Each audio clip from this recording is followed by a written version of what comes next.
I'm Louise from Agriland. Young farmers in Ireland today are facing many challenges, with issues such as succession, land availability, finance, all compounded by the changing climate.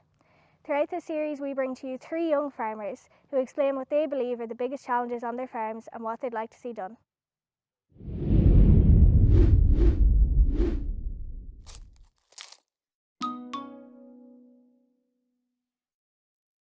Now I'm here with beef and tillage farmer Elliott Potterton from County Meath, who's also heavily involved in the auctioneering business and helps run his family mart in Delvin in County Meath. Elliott, would you like to start off by telling me a little bit about what day-to-day life looks like between working on the farm and life at the mart? Yeah, day-to-day life for me probably consists of going into the office 4 days a week or going down to the mart 1 day a week on a Thursday. Very much kind of a weekend farmer at this time of the year. During the harvest, naturally in the summertime, be fairly full on, helping drying the grain and all that sort of thing. But feeding the cattle in the winter, that's all doable stuff, but it'd be mostly weekend farming for me, more or less full time now in the auctioneering business. The aim is to have the licence now in a year and a half's time, so I'll be able to go properly full time at it then. And then obviously the day a week in Delvin, it's only 1 day a week, but it takes 4 days to prepare for it, that's what I always say. At the mart, what type of age groups are you seeing? Would you see many young farmers? Or? Probably not, unfortunately. I think Yeah. the age demographic is definitely 55 plus, not that that's old in any way, but it's definitely looking that way. In terms of young people coming to the mart, there is a lot of young people that'll come with their grandparents maybe for the day out, but they're coming with an interest rather than having an interest, which is a pity, but it seems to be the way the farming is looking, that it'll be going in that part-time direction in the next few years.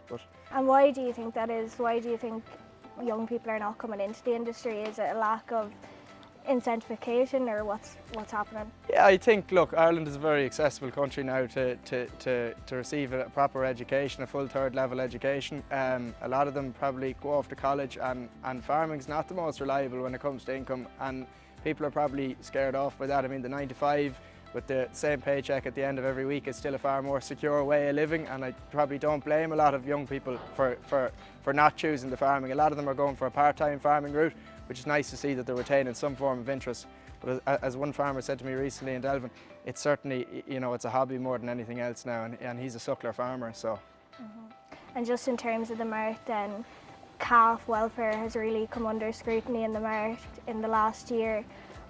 What do you think needs to be done to protect these animals and stop this abuse from ongoing? Yeah, look, what we saw on the screens was horrendous, and I think it only represents a very small proportion of a very large industry. And like that too, I think calves are generally well got by farmers and well minded. Probably one of the crucial things that they will do, and it looks like it's going to be implemented sooner rather than later, is that they will increase the age before a calf can be sold in a mart. I think it probably benefits the farmers more to hold on to the calves for the extra week or 10 days anyway. They will see the reward, and they'll come back and they'll say, look, it's more expensive to keep them for the week, but you will get more money for your calf in the long run. So Elliot, with the climate constantly changing, farmers have had to make big changes themselves. What changes have you had to make on your land?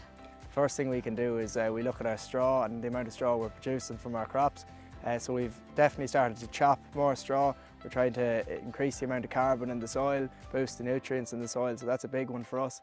Then with the cattle, with the slurry from the cattle, we invested, and we received a grant for and invested in a dribble bar for our slurry tanker, so we're able to spread our slurry probably more efficiently with the dribble bar as well. That's one of the bigger ones that we can do. And as far as compaction goes, we find our tram lines, as you can see, they're very important on this farm, so reducing compaction is a constant thing for us in terms of trying to future-proof the soils on our farm. We run a soil that's called part of the Rathoan soil series, so it's a silty clay loam soil. The soil itself is great for growing crops of wheat and oilseed rape, as you can see here. But in order to keep those good yields up, we definitely need to work on our soil management and our soil structure. Highlighting the barriers in the way of our young farmers and then looking at ways to tackle these barriers is really the first step of incentivising some new faces into the industry. Elliot is just one of 3 young farmers we spoke to throughout the series. As we conclude the series, I'd encourage you to go over to Agriland and see what our other 2 farmers highlighted as their main challenges on the farm.